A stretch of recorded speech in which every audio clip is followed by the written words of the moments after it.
All right, the next one, the best exercise for. This one's not really a fact or a myth. I guess it's a myth that there is no best exercise for. Like, there is no generic exercise, no series of exercises or program that will work for everyone. We get this all the time. What's the best thing for my kid to get faster? What's the best thing for my kid to jump higher?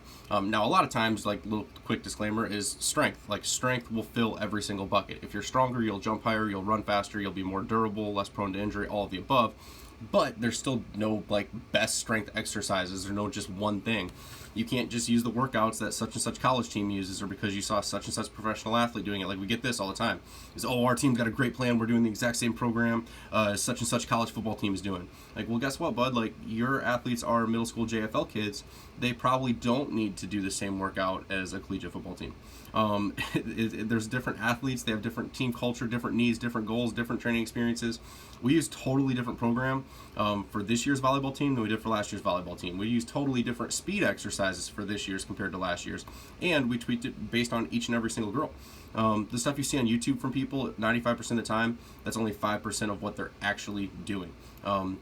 You see like the battle ropes and the sweat and all this crazy stuff and camera graphics, all this, but like right before that, they were probably just doing push-ups and split squats and maybe some planks. Last thing, so like bands, weighted balls, etc. Again, this presentation was a little bit more towards baseball. But keep in mind when you're trying to use different like sport-specific tools, a lot of times those are being implemented by experts, especially when it comes to things like weighted balls. So like when they're doing that, they're programming that into like a big long 26-week program where they're monitoring pitch count, speed percentages, body weight intensities, all these different things. So like, don't just throw it in there just because you saw somebody else using it and you heard that it worked for them. You got to know what you're doing. Lastly, guys, so like, let's just take, sprinting, right? So if I were to watch an athlete sprint, and you would see that they're not really using their arms. You as a coach might say, okay, cool, use your arms. Well, I already know as a coach that Johnny, he's actually more of an external learner. He responds better to external cues. So me just saying use your arms more, Johnny still doesn't know what to do. So I'm actually going to say rip your arms. I need you to punch your arms through that glass, break the glass with your back elbow, violently press through the ground.